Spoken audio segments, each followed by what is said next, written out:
Student, তোমরা যারা ক্যালকাটা ইউনিভার্সিটির আন্ডারে 5th সেমিস্টারের ছাত্রছাত্রী আছো এবং তোমাদের এডুকেশন অর্থাৎ শিক্ষাবিজ্ঞান সাবজেক্টে অনার্স আছে, তোমাদের জন্য আজকের ক্লাসটা খুবই গুরুত্বপূর্ণ। আজকের ক্লাসে তোমাদের ডিএসসিসি 11 পেপার অর্থাৎ measurement and evaluation in education, এই পেপার থেকে গুরুত্বপূর্ণ 5টি 10 নম্বরের প্রশ্নের উত্তর নিয়ে আলোচনা করব। তোমাদের ইউনিট ওয়ান থেকে গুরুত্বপূর্ণ 5টি 10 নম্বরের প্রশ্নের অ্যান্সার নিয়ে আলোচনা করব এবং তার মধ্যে প্রথম 4টি প্রশ্ন তোমাদের জন্য মোস্ট ইম্পর্টেন্ট থাকছে। আজকে কেবল সাজেশন নয়, তার সঙ্গে অ্যান্সারও তোমরা পাচ্ছ আজকে ক্লাসে। কোন প্রশ্নগুলোর অ্যান্সার আমি আলোচনা করতে চলেছি তোমাদের প্রথমেই বলে নিই। দেখো, প্রথম প্রশ্ন হচ্ছে পরিমাপ ও মূল্যায়নের সংজ্ঞা দাও এবং তার সঙ্গেই আছে এদের পার্থক্য বিস্তারিত আলোচনা করো। শিক্ষাক্ষেত্রে মূল্যায়নের পরিধি ব্যাখ্যা করো, এটা প্রথম প্রশ্ন। দ্বিতীয়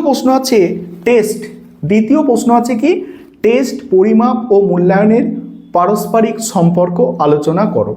3 নম্বর প্রশ্ন অ্যান্সার পাবে তোমরা শিক্ষায় মূল্যায়নের প্রয়োজনীয়তা ও গুরুত্ব আলোচনা করো এবং শিক্ষার মান উন্নয়নে মূল্যায়নের ভূমিকা বিশ্লেষণ করো। 4 নম্বর প্রশ্ন টেস্ট বলতে কি বোঝো, শিক্ষাক্ষেত্রে টেস্ট বা অভিক্ষার প্রয়োজনীয়তা ও পরিধি আলোচনা করো। এবং 5 নম্বর প্রশ্নের অ্যান্সার পাবে যে মূল্যায়নের সাধারণ নীতিগুলি আলোচনা করো। এই 5টি প্রশ্নের অ্যান্সার তাহলে তোমরা দেখে নাও।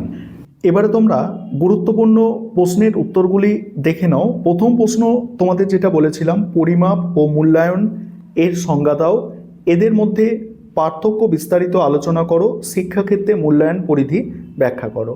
প্রথমেই দেখো তোমাদের ইন্ট্রোডাকশান, তারপরে পরিমাপ ও মূল্যায়নের সংজ্ঞা। যেভাবে তোমাদের প্রশ্নের অ্যান্সারগুলো লিখতে হবে দেখো, এখানে দেখো পরিমাপের সংজ্ঞা দেওয়া আছে।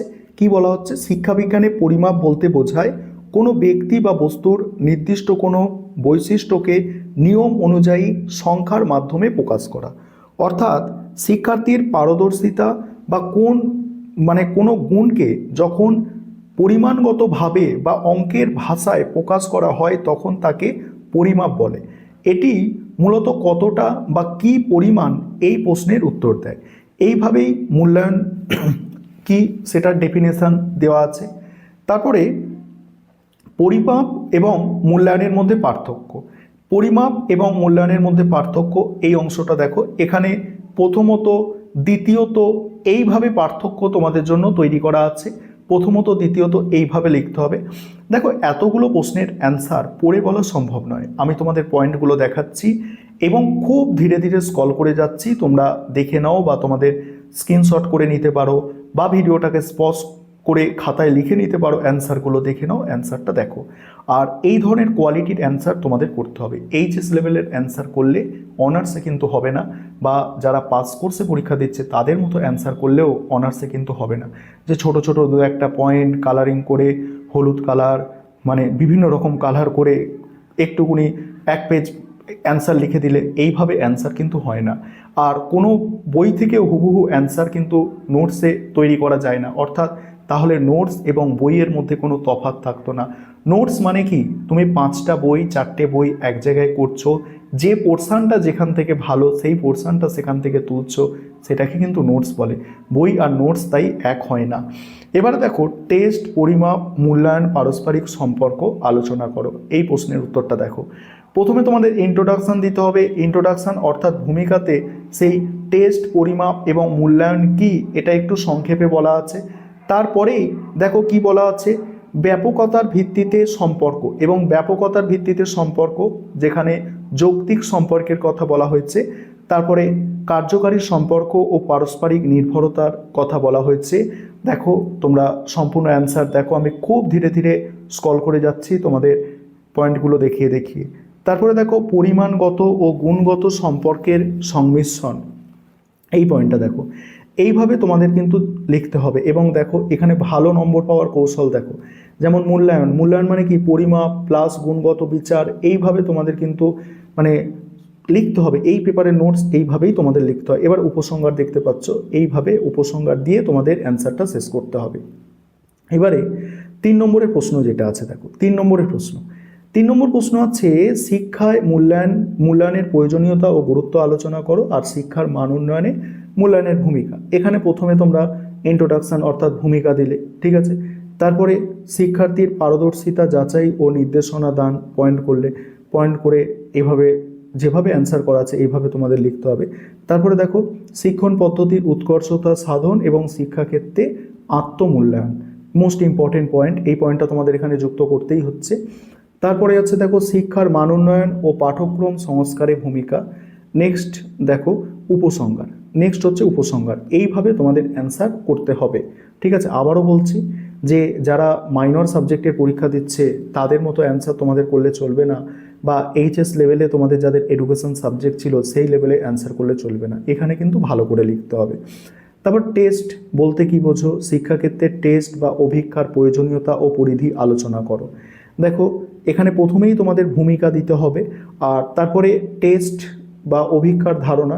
একটা বিষয় তোমাদের বলি, তোমরা আমাদের স্টাডি মেটেরিয়ালের কোয়ালিটি দেখতে পাচ্ছ কি আছে। আমাদের কিন্তু তোমাদের যে পেপারগুলো আছে এডুকেশন অনার্স 5th সেমিস্টারে, তোমাদের কিন্তু স্টাডি মেটেরিয়াল রেডি আছে প্রতিটা পেপারের। তোমরা চাইলে স্টাডি মেটেরিয়াল পারচেস করতে পারো, নিচে যে নম্বর দেখতে পাচ্ছ ওই হোয়াটসঅ্যাপ নম্বরে যোগাযোগ করে হোয়াটসঅ্যাপ করতে পারো, কল করে যোগাযোগ করে তোমরা স্টাডি মেটেরিয়াল পারচেস করতে পারো, অর্থাৎ স্টাডি মেটেরিয়াল যাদের প্রয়োজন তোমরা কিনতে পারো। এবার দেখো টেস্টের ধারণা আছে, টেস্টের ধারণা, তারপরে শিক্ষাক্ষেত্রে অভিজ্ঞার প্রয়োজনীয়তা মানে টেস্টের প্রয়োজনীয়তা। দেখো অ্যান্সার দেখো, এখানে টেস্টের প্রয়োজনীয়তা প্রথমত, দ্বিতীয়ত, এইভাবে পয়েন্ট করে আলোচনা করা হয়েছে, তৃতীয়ত, ঠিক আছে।